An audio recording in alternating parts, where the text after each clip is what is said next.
everybody, welcome back to Mix Music Analog and mixmusicanalog.com, and here on the YouTube channel. And good old cousin Dave is up here from New York once again. Hey guys, to do a series of videos, and this is our second video today. And today we're going to do something really cool.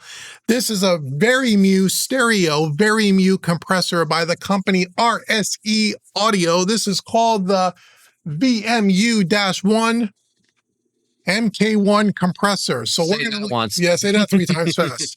So we're going to listen to this on a couple of different sound sources here, on some drums, on some dance music, some acoustic guitar music. This will be the first video. A couple of weeks down the road, we're going to do another video where we actually pull a full mix up on the console and put it on individual elements, like maybe some electric guitar and some vocals and background vocals and piano and such. But today it's going to be on full mixes. Full disclosure, RSE did send me this unit so we can do this video for you, but they are not paying us for the video, blah, blah, blah. You know how it is here. Links for RSE Audio will be in the description box below. If you want to check this out for yourself, this runs about $2,400 US. Very reasonably priced for what this thing is. So again, this is a like, share, subscribe, and all that stuff. Go to mixmusicanalog.com. You know the drill. Yeah. Okay. Now, you'll see it on the screen if you don't see it already. We have a stereo Vari-Mu compressor. This thing is built like a tank. It's military grade, everything on the switches and on the dials. The thing is great. Let's talk about the inside first. What's inside this thing? So it's Vari-Mu. So what do we have? 6 tubes in this thing? Yeah, 6 tubes. It's 2 channels. 2 channels, It's stereo. got 3 tubes per channel. 3 tubes a channel. Then it's got, each channel has its own power transformer. Right. And then there's an input and an output transformer on each channel. Right. So we have three transformers per channel. Yeah, 3 transformers per channel, 3 tubes per channel. Right, there you go. So 6 and 6. So 6. And I'm here to tell you already, it gets hot. It gets hot. If we had it on for about an hour to warm it up and you touch it, you could probably fry an egg on it. So if you put this thing in a rack, you definitely want space above and at least above and below it. You want some back cooling on this thing, but that's pretty typical with tube gear. Be aware of that. So what we're going to do is I'm just going to walk you through the controls quick. It's pretty simple. It's very simple. Then Dave's going to jump up behind me. He's going to control it. And because there is no bypass switch on this, when we take it in and out, it's going to be taken in and out on the console, and we'll put some text on the screen. So just so you know, we're running it through a pair of channels on the console, but the EQ and everything is turned off. We're not using the SSL bus compressor. That's turned off. The master insert with the Neve MBT and all of that stuff, that is off. So the only piece of gear you're hearing is the coming through the console on a pair of channels with a flat EQ and the RSE. So let's walk through the controls quickly. So if you look from left to right, we have a top channel is for the left, the bottom channel is for the right. We have a gain, threshold, ratio, and output, right? 2 beautiful VU meters in the center there, and what you'll see is the VU meter. You can see it pretty clearly. The gain reduction is a percentage of compression, so you'll see that where it says the needle's at 0 right now. If you go up to 25, that's not 25 dB of compression, that's 25% of compression. Think of it that way. However that's measured, yeah. Whatever that means, but just realize that. Then next to the right side of the meters, we have our attack and release, and you'll see we can go from slow to fast. If you're on the smallest setting here, this would be considered what, Dave? That's fast attack. Oops. And then this would be slow attack. And the same thing with the release, they're flip-flop there. We have a side chain at 60, 120, and 240. And then we have a link toggle switch, which will throw it in there, the top and bottom channels together, or you could keep them unlinked. And what we found out is when they're unlinked, you seem to be a little bit larger. You get a little more width out of it. A little bit more width out of it, but we'll demonstrate that. And then at the bottom right-hand corner, you'll see the power button, and at the top right-hand corner, you will see the power switch or the power LED, the jewel there as well. So, and one thing to say though is, like, when it is in link mode, it's only linking the threshold, ratio, attack, and release on it. So in other words, when you're in link mode, you're controlling both channels with the top threshold, the top ratio, the top attack, the top release, but the gains and the output knobs are not linked. So if you're going to change your gain, you have to change it on both channels, even if you are in the link mode. Got it. Okay. And we'll demonstrate some of that as we kind of go through. And if you'll also notice the way I have it set up already, I got the gain maxed. Right. So you have the gain at the very left side of the compressor here. We have it turned up, pushing, again, like you would a Fairchild. You're pushing. You push into it hard. That's where you're going to get the color and the richness out of this thing. The harder you push that, the more color and saturation you're going to get. And we've kind of exaggerated it because we really want you to hear it. Obviously, we want you to listen to this on a great set of studio monitors or a great set of headphones. Again, earbuds and little laptop speakers may not be the best thing suited for a demonstration such as this. And the other thing too is like, and you'll see it when I'm working it too, is the threshold and the ratio. You're going to be working those together. The threshold to the left is more gain reduction. The ratio to the right is more gain reduction. Okay. So if you want to push the ratio harder, you've got to take the threshold down. And if you want to push the threshold, you want less ratio, you need the threshold up. So I'm going to be flip-flopping them back and forth a few times so you can see the difference that makes. But like I said, they do kind of work in concert when you're adjusting it. So got it. Okay. Got it. So what you'll see is, and in editing, I'll try to put text on the screen, but we're going to be bypassing this right here at the console. You'll probably see it on camera. Maybe you may see the green lights, meaning it's in. No green lights means it's out. But I'll put text up, and we'll try to do it in 4 bars in there, so we get it pretty straight. Okay, so here we go. So we're going to start off on a nice little acoustic guitar with a little bit of drums in there, solo music here, and we're going to do that. And Dave's going to mess around with it. Right now, we'll take it out of the circuit. Dave will set it up the way he wants, and then I'll pop it in, and you should hear it. Here we go. Keep your eye on the meter. Keep your eye on the screen. Here's some acoustic music.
What I hear instantly, Dave, and you guys will be able to hear Dave, is that what I hear in the room here is you hear an instant thickness of that low end. And it feels like it just squeezes it really nice. But again, very, dare I say, Fairchild-esque, right? It has that Vari-Mu thing where it's really rich and thick and creamy and kind of glues and almost like a big hug around that acoustic guitar, right? I'm hitting it really hard right now. Right. I mean, I'm hitting it hard. I'm exaggerating the effect of it. So I want to roll it again, but I want to actually make it sound good without hitting it so hard. Okay, let's do that. So it's in the circuit now. I'll let you adjust it, and then we'll take it in and out. Here we go. Go for it.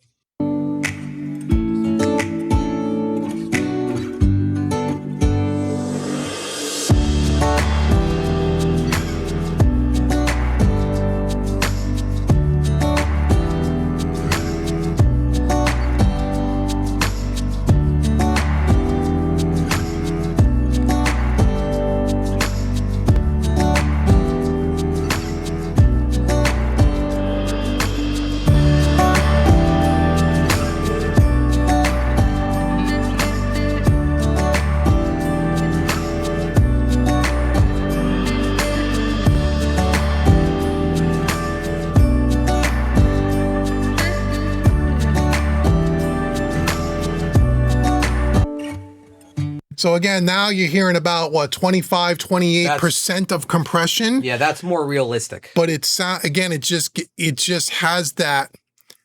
To me, it just sounds warm and fat and creamy, but there's a sparkle in the top end of that acoustic too. You know, you're hearing the low end when the drums kind of kick in, but if you're listening to the top end of that acoustic, it gets a little bit more brilliant sounding to me from the, the tubes kind of give you that thing. That's always one of the things I love about Vari-Mu compressors anyway, is to get that sparkly top end out of it without making it brittle.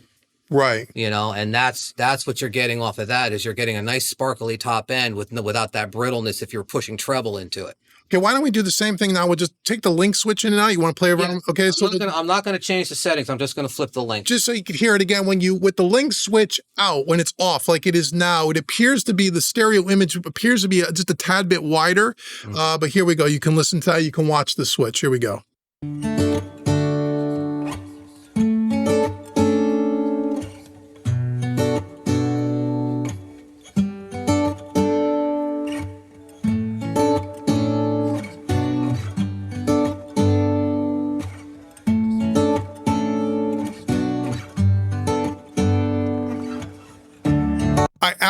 I can absolutely hear it when you take that link switch out. It feels like things push a little bit more wide. It's not a lot, but it's like a gentle widening. Gentle widening, Yeah, which is I like really I like it better unlinked, as much, you know. I do too. Yeah, if you look, I do too. And when it's unlinked too, again, if the left and right material isn't exactly the same, you can, you know what I mean? You can have a little less or a little more compression on the left or right, depending on what you're doing. You're gonna get different travel on the needles that way. Yeah. Whereas like when you do go into the link mode, it's gonna match the needles. You know, Yeah, what I mean? right. It's gonna match the compression left and right. Now, I guess in a mastering situation, that's probably what you're looking for. Right. I guess it's like kind of they say it's kind of a mastering EQ. Yeah, but as far as like if you're using it on like a mixed situation and you want it unlinked, where you want everything to happen on its own.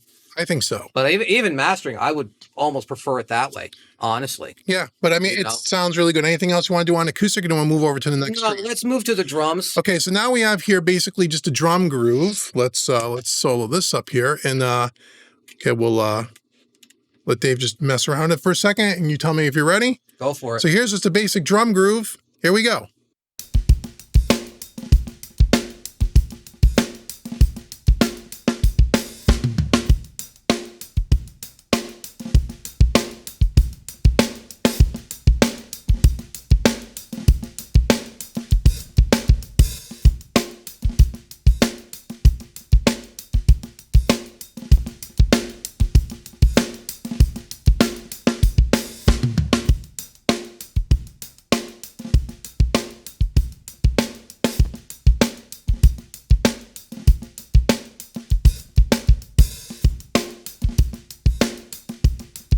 Yeah, listen to if you guys are listening, listen to this. I'm just listening to the tightness of the kick. You get that real nice bottom end bump, but it's a little rounded. You know, it's a little rounded. It's not so sharp and pointy. Kind of rounds it out a little bit, which I kind of like. Sounds kind of nice. All right, I'm gonna hit it harder. Okay, I'll hit it harder. Here we go. It's in right now. Here we go.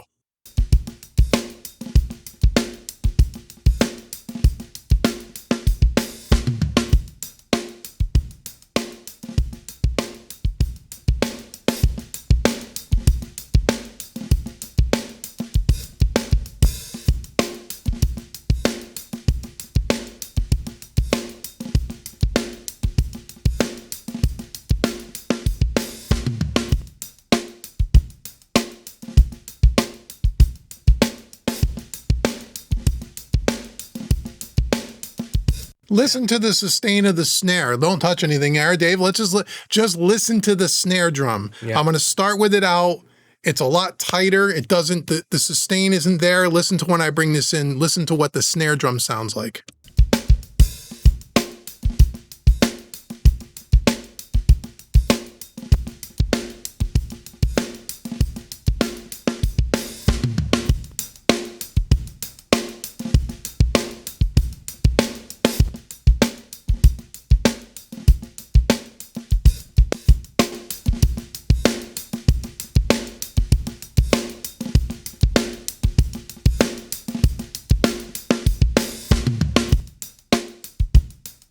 Yeah, so you definitely even get a little bit of a sustain on the kick. It's a little bit. That's not perfectly level match. You probably want to juice the output down a click. Everything is stepped, by the way, right, Dave? Everything on this thing is stepped. Yes, everything is stepped. Yeah, it's built very. I mean, what you would expect for a $2,500 compressor. It's built great. It really is. It's really nice that it's stepped, perfect for mastering. Yeah. We'll play a little bit more on this one. I mean, I'm going to absolutely smash it. Now you're going to smash it. Okay, we're going to smash it, everybody. Here we go.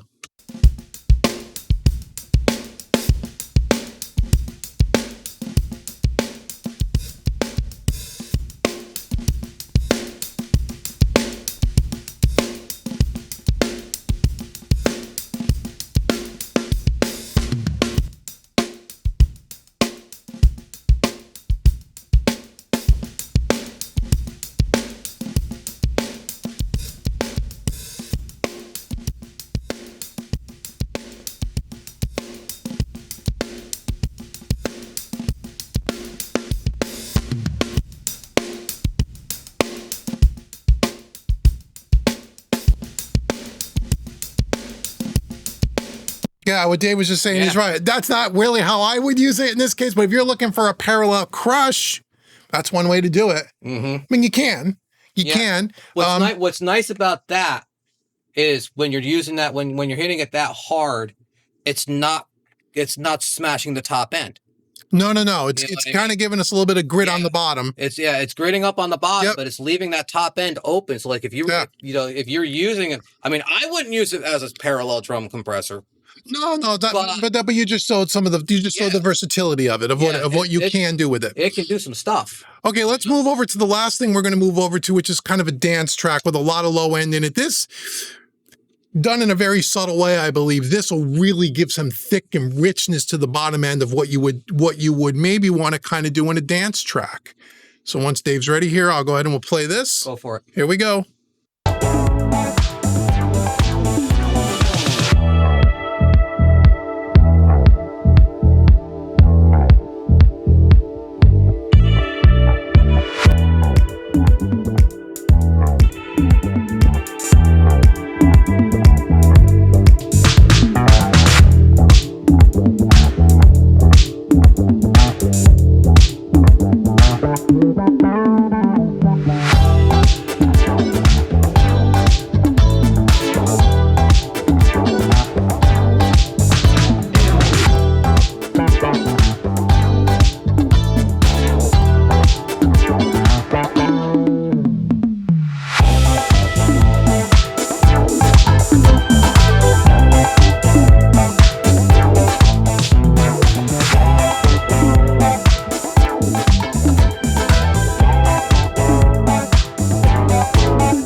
Yeah, I like that. You're doing a little more subtly now, which is what I kind of like in this case. It just, again, because of this kind of material with that real bottom end, that real low end, it just kind of warms it up and really just thickens it up really nice. I got it side chained at 240. Yeah, right. Okay. You don't. I got it side chained at 240, so it's letting all the low end kind of go low end through. But it's still giving that little bump in that low end. I mean, it's really nice, man. Nice compressor, man. It's a really nice compressor. Yep. I mean, it does that Fairchild thing pretty damn well. Yeah, it does. It's Vari-Mu. So if you're looking for a Vari-Mu compressor hardware unit that's not, 7,000 to 35,000, depending where you find Fairchild. Again, it doesn't have as many tubes as a real Fairchild. It's not, but for a Vari-Mu compressor at that price point, and again, just not saying it sounds great at any price point. That could be a $5,000 unit. I go, that sounds really great. Yeah, I mean, for the price you're paying for this unit, especially. Yeah, if you need a Vari-Mu hardware, if you're looking for a Fairchild Vari-Mu hardware compressor, that sounds great. It sounds great and has a lot of adjustability. I mean, a huge amount of adjustability in that thing. So what we'll do in our next series of videos is a couple of things that we'd like to do with this in the future. One, we want to put a regular mix up and put it on a solo vocal, so more raw tracks, not so much mixed tracks. And then I would also love to compare this to some of the more popular Fairchild plugins. That would be great. Because the UA Fairchild, to me, is probably the better of the group of all the Fairchild plugins I've owned. And I love the way that plugin sounds. Although I'd love to hear that. Do you have the Unfairchild plugin? I don't have the Unfairchild, but I got 6 other ones. Yeah, because I have the Unfairchild plugin. How is that? Is it nice? I'm putting that right up there with the UA, if not better. All right, maybe we'll get that. We'll get that at one point. So again, for another video, so in other words, you're going to see 1 to 2 more videos, maybe more, on the RSE audio coming up here. So make sure you like, share, subscribe, and stay tuned to the channel. Again, thank you to RSE Audio for sending this out to us. This is really great, man. Check the link in the description box. Thank you to RSE Audio. And they make a couple other really cool products too. One other product that we're interested in, and they were on back order, I think, is they have a 500 series. I think it's a double wide, a saturation. Oh, yes. So stay Yes, I want to tuned see that. because we may get one of those in here as well. In the meantime, you guys can check this out. So if you want to know if this thing is a good unit, if you're looking for a Vari-Mu, I would say, at least I speak for myself, that's a great unit. If you're looking for a Vari-Mu compressor, It's hard to say no to that. and you're looking, you know, you're under that $3,000 mark going, okay, Yeah. this sounds different than any other compressor we have here. Check the link in the description box below. Like, share, subscribe. Make sure you go out to Mixing Music Analog too. If you want to check out my mixing services, you're looking to have a song mix and all this beautiful gear, go check out mixingmusicanalog.com. And until the next video where we do more gear demos together, I've been Dave and he's been Dave with Mixing Music Analog and mixingmusicanalog.com. Thank you so much for watching, everybody. We'll see you guys in the next video. See you guys.